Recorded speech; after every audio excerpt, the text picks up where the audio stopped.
I had just arrived at work and was punching in. When Luana, a colleague, arrived as well, we greeted each other, and I noticed she had a different haircut.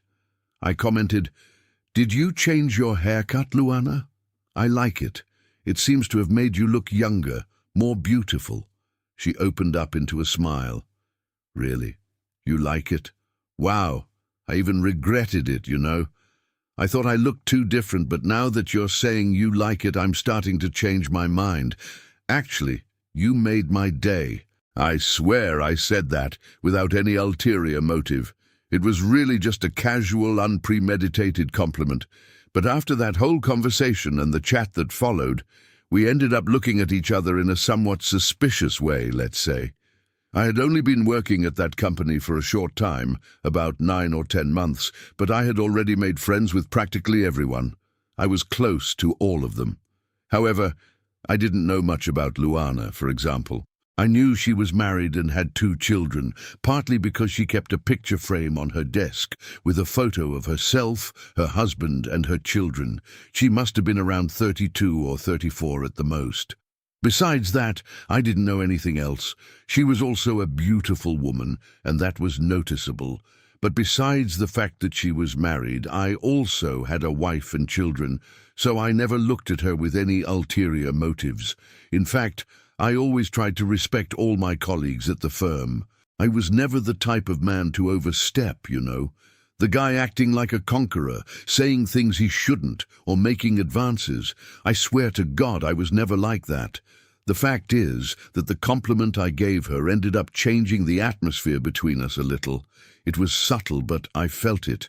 At lunch, for example, I was at a table with other colleagues, and she was at the other end with her own group.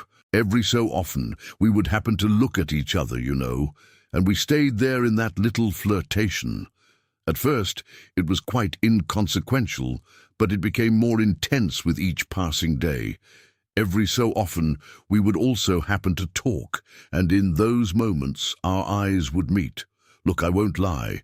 It all started in a very unpremeditated way with a casual compliment, but suddenly that little flirtation started to happen, and it began to disturb me. Because, I repeat, she was a beautiful, friendly, and fragrant woman. One day, we happened to have lunch together. There were other colleagues at the table with us, but later we returned to the company, side by side, talking. At one point, she brought up that topic. First, she asked me, "Listen, what are you going to do today after work?" "Nothing. I'm going home." "Why?" "Well, you know that flea market happening in Georgia Square? I'm thinking of going there to check out the stalls. Aren't you in the mood to go along? You know when you don't expect something? Never in my life could I have imagined she would make that invitation, especially given our situation, right? We were both married. She saw that I was a bit surprised and said, "If you don't want to go, that's fine, you know. It's no problem. It's just that I didn't want to go alone." You know that feeling, that atmosphere? I already somewhat recovered from the invitation. Suddenly, I don't know. It's so strange, right? How one feels, especially when you don't expect it. I thought to myself, why didn't she call another colleague? So that's what I thought, right? She didn't want to go alone. Why didn't she invite Andrea or Solange? In any case, I didn't want to be impolite, and besides, what's the big deal? Even knowing that maybe I shouldn't, that it could cause some trouble, not only for me, but for her too. On an impulse, I ended up saying I would go. And at that moment, she gave me another one of those wonderful smiles. Look, I spent the rest of the day thinking about that invitation. I was a bit apprehensive, I won't lie, thinking about what could happen if some acquaintance or even some colleague saw the two of us together and commented something to my wife, a neighbor, I don't know. At the end of the day, she sent me a message on the company email. "So, André, is the flea market plan still on?" In short, I didn't even pick up the car from the parking lot because the flea market wasn't that far away. We met and walked the rest of the way. You could feel that pleasant atmosphere, you know, at the same time tense, at least at the beginning. It could have been my impression, but she also seemed a bit nervous. Little by little, however, we began to loosen up. We looked around the market, even ate a pastel there on the street, talked a little, and it was right at the moment of saying goodbye. She was going to the bus stop, and I was going to get my car, which is what ended up happening. I don't know. It wasn't something planned. The time to say goodbye. She looked at me, I looked at her, and then it happened. I don't know if she wanted to as well, but we ended up kissing. Look, it was a kiss that tasted like pastel. What did I feel at that moment? Let me see if I can express it in words. I don't know. You know that mix of feelings? No one said anything after it happened. She looked at me. I looked at her. She gave a little shy smile. Then she said goodbye, and we each went our own way. Look, after that woman turned her back and walked away, and I headed to the parking lot, my heart wanted to come up through my throat. My God, we had kissed. Can you imagine? I was married, she was married, and it just happened. You want to know something? Worst of all was this. I liked it. And it all happened in such a natural way. I couldn't think of anything else afterward. This was on a Friday. On Saturday, as soon as we saw each other at the company, there was that little atmosphere, that feeling. Then we smiled at each other, and as it had to be, there was a somewhat awkward atmosphere for at least a while. Embarrassment, right?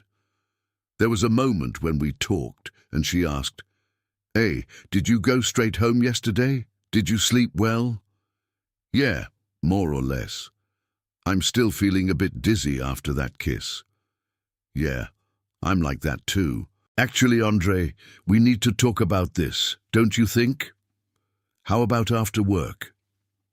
Without thinking much, I agreed. I spent the whole morning unable to concentrate on work. Thinking about what? About what else? About the kiss and the meeting, right? Right after. I only had a head to think about Luana. How could I think about work? There was no way. On Saturdays, we only worked until noon. From there, we would go to a place to eat something and talk. At least, that was our intention at first. But before we even left the parking lot, guess what? Another kiss happened. Actually, just the first of many. It was a chain reaction. One led to another. Then we would kiss and look at each other, and kiss again, you know? A crazy thing. Up until 2 days ago, it had nothing to do with us, and suddenly it started. My God, what madness. One kiss hotter than the other. It was stronger than us. In the end, unable to control ourselves, we didn't even talk. From there, we went straight to a motel, and that's when everything happened, right? It was a revolution. That's how our affair started. Even though we were both married and had children, there was no way to hold back. We started a forbidden relationship. Look, I never imagined having anything with this girl. Nothing. But it's true that I don't know. She ended up turning my head. I don't know what she did to me, but she started to dominate my thoughts. From the beginning of the day until night, I wanted to be with her all the time. Of course, no one knew, right, that we were meeting. At the firm, for example, we did everything to not give a clue, right, for someone to pick up on. But that's the thing, right? There's always someone who ends up fishing for something, noticing a little more in a look, a gesture, a smile. One day, talking to a colleague, he said, "So, André, I have nothing to do with your life, you know, but can I ask you a question?" "Sure you can." "What is it?" "Is something going on between you and Luana?" "Between...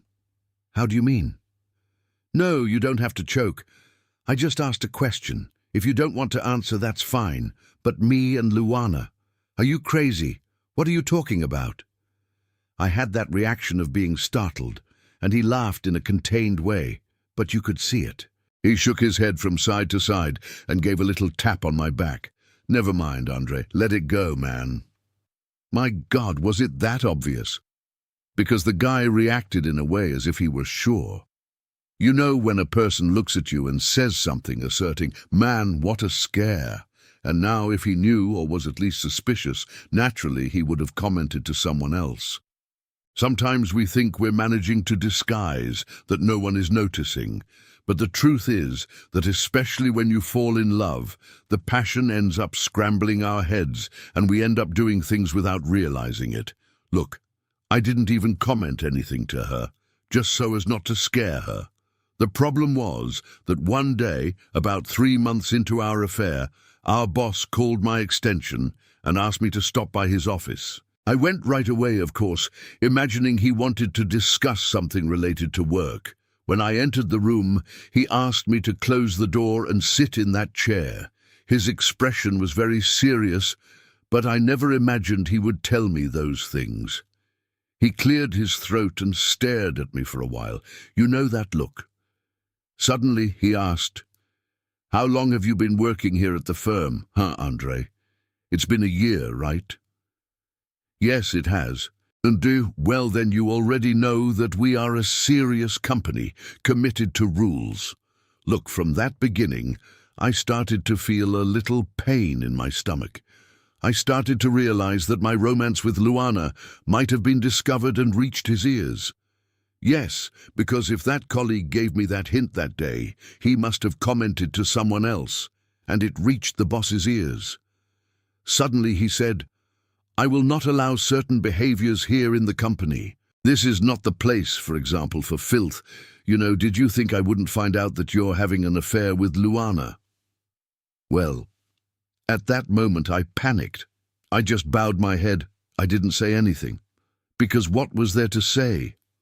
How had he found out? My God, was it Raoul or someone else? Because I repeat, Raoul must have commented to another person. Luana and I, we were so discreet, certainly someone must have seen us together and told him, but who could have been that colleague of mine? Anyway, after he ranted, he finished, "You're going to have to stop this, or I'll be forced to fire you. I'm giving you a chance. Actually, if you weren't a good employee, we wouldn't even be having this conversation, you know?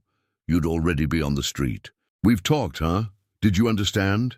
Of course, right? What was I going to say? Look, my legs wobbled when I left the room. Only God knows how I felt. Imagine me, a grown man, married, a father, hearing that kind of thing from my boss because of my behavior. What a shameful thing, my God. Imagine if I had been fired. I talked to Luana afterward during lunch break and told her, right? She lost her color immediately, became scared, not knowing what to say. The detail was that he didn't call her to talk in his office. Although he could still do that, right? She was so scared that she even said, "It's better for us to take a break, you know, André. God forbid if this spreads. My God, I don't even want to imagine it." Even though I was bewitched by this woman, I thought she was right. It was really better for us to pull away. But only I know how difficult it was. It wasn't easy to go there every day, knowing I couldn't get close, couldn't even exchange a more passionate look. Look, we pulled away in such a way that we even stopped talking. The fear of being fired and, more than that, of the story reaching the ears. Look, I don't even like to imagine it. Every now and then we exchanged a message. But that was it.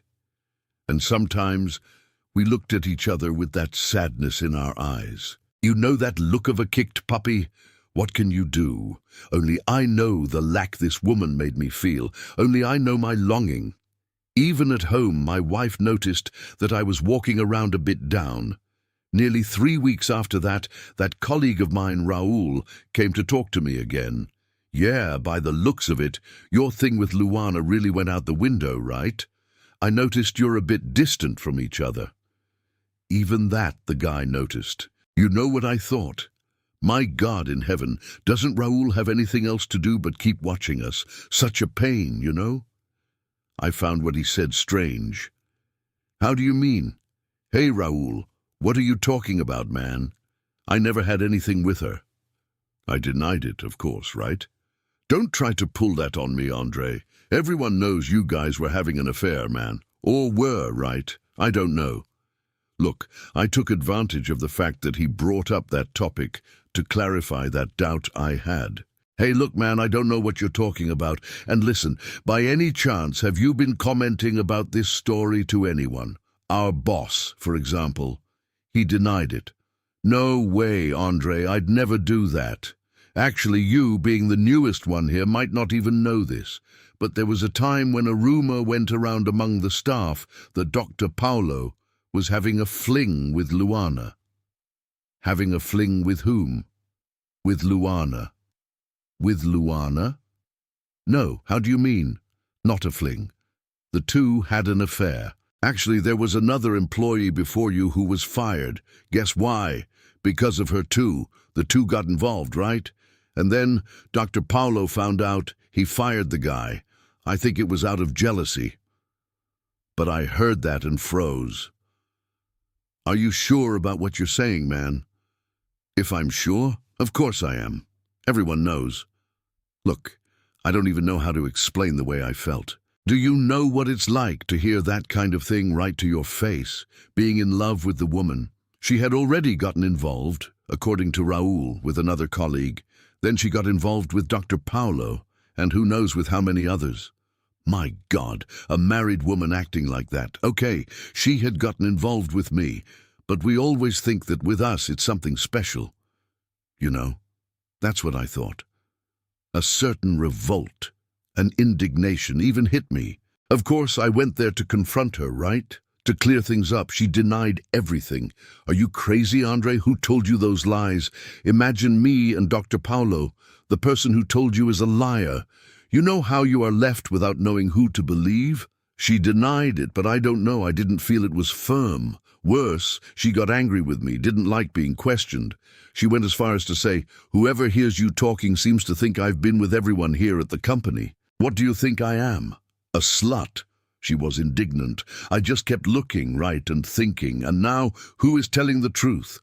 Well, if we were already quite distant after that, then it goes without saying. Actually, it was even worse. We were more than estranged, completely alienated from each other, because she made a point of not even looking my way, you know.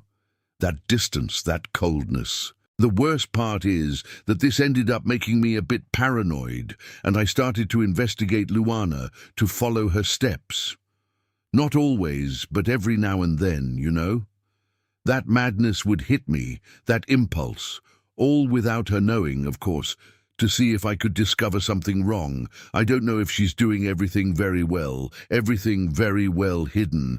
Up until now, I haven't discovered anything. You know, there are times I think this is true. That's the only thing that explains the dressing down Dr. Paulo gave me, you know. He talked to me as if he were the woman's husband. He practically forced me to pull away from her, otherwise he would fire me. Could it be that he did that out of jealousy? Suddenly, I don't know, right? I don't know. I only know how to say that maybe it was even better for me to pull away from her. The problem is that nothing quenches this longing. Nothing. It manages to take the image of this woman out of my mind. You know, looking at someone who is giving you the cold shoulder and wanting to approach them and kiss them and hug them and, you know, you want to.